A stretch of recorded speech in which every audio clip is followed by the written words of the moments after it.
السلام علیکم ورحمت الله وبرکاتو. ګران دوستانو، په دې هیله چې راته روغ او جوړ بیاست او داسې خط په جمع کو باندې یاست. دوستانو، یو ځل بیا تاسو سره د یارانو څخه مرګله شوی یم. دوستانو، ما تاسو ته یوه خوندوره ویډیو تیاره کړې ده، په دې هیله چې د خوښۍ وړ به مو وګرځي. خو د ویډیو د شروع کولو نه مخکې که چېرته زموږ یوټیوب چینل تاسو نه وي سبسکرایب کړی، نو زموږ یوټیوب چینل تاسو سبسکرایب کړئ او په څنګ کې ګنټه نښان هم ووایئ، تر څو زموږ ویډیو تاسو ته اول در ورسېږي. راځو ویډیو شروع کوو.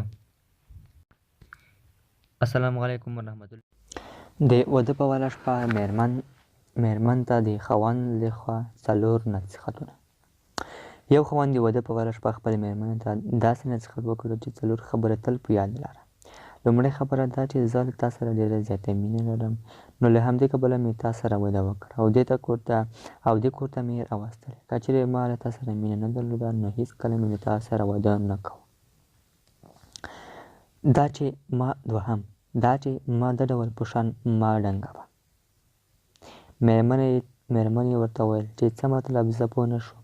خاوند یې ورته وویل که چېرې زه کوم وخت سخت غوسه اوسم نو ماته یې د غوسې په وخت کې ځوابونه مه راکوه، ځکه که چېرې خاوند غوسه شي او په دې وخت کې میرمن هم په ځوابونو پیل وکړي نو دا خلک د خاوند او میرمن د اړیکې لپاره ناوړه پایلې لرلی شي.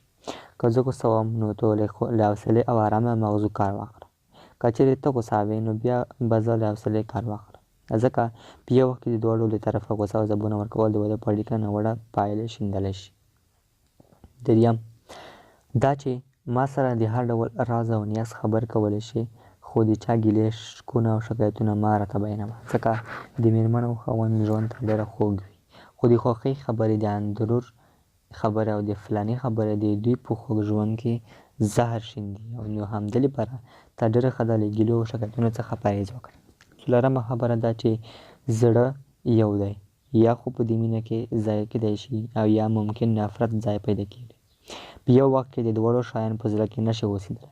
که چېرې په تېروتنه کې زما کومه خبره پر تا بده ولګېده نو په زړه کې ما سره د زړه له اخلاصه خبرې کوه. په زړه کې د بدو خبرو ته ځای مه ورکوه، ځکه کله چې انسان په زړه کې وړو بدو خبرو او خطرو ته ځای ورکړي نو یوه ورځ هغه انسان د شیطان د وسوسو ښکار شي، په زړه کې د مینې پر ځای نفرتونه ځای پیدا کړي.